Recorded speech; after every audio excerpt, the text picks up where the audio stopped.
जिसमें तुझे तत्व ज्ञान हो जाएगा और उस एक परमात्मा की भक्ति से तू परिचित हो जाएगा, पूर्ण परमात्मा से।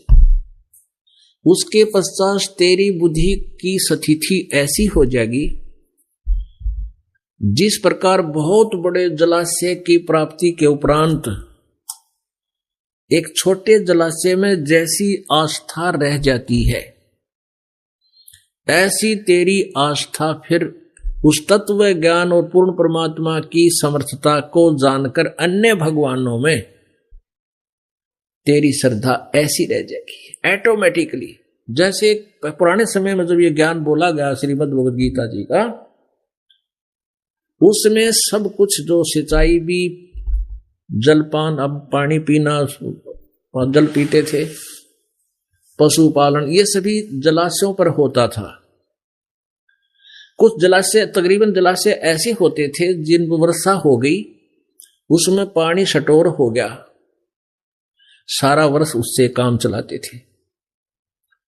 और यदि एक वर्ष वर्षा ना हो तो वो जलाशय सूख जाता था। उस पर आश्रित व्यक्ति भी दुख को महसूस करते थे, परेशान हो जाते थे, तरफ तरफ कर मर जाते थे।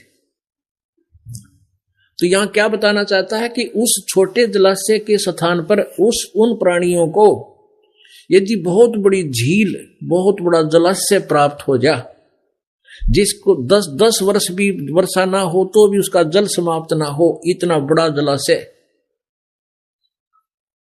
तो फिर उनकी आस्था उस छोटे जलाशय में जैसी रह जाती है, ऐसी ही बड़े जलाशय के प्राप्त होने के उपरांत। अब देखो, छोटे जलाशय का जल बुरा नहीं था, लेकिन वो स्थायी नहीं था, अंडरस्टूड है। और जब वो बहुत बड़ी झील मिल गई जहां 10 वर्ष वर्षा ना हो तो भी जल नहीं समाप्त हो, तो तुरंत सब प्रस्थान कर जाते हैं वहां पर।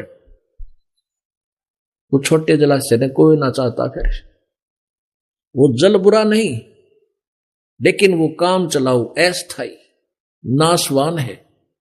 तो ऐसे ही कहा कि जब आप जी को पूर्ण परमात्मा सत्य पुरुष की जानकारी, उसके गुणों से आप परिचित हो जाओगे,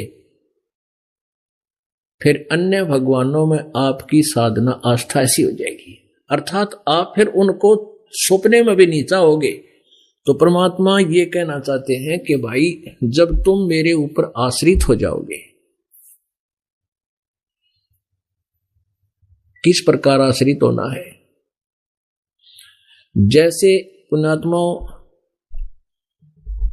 एक आदर, सत्कार और पूजा में आदरणीय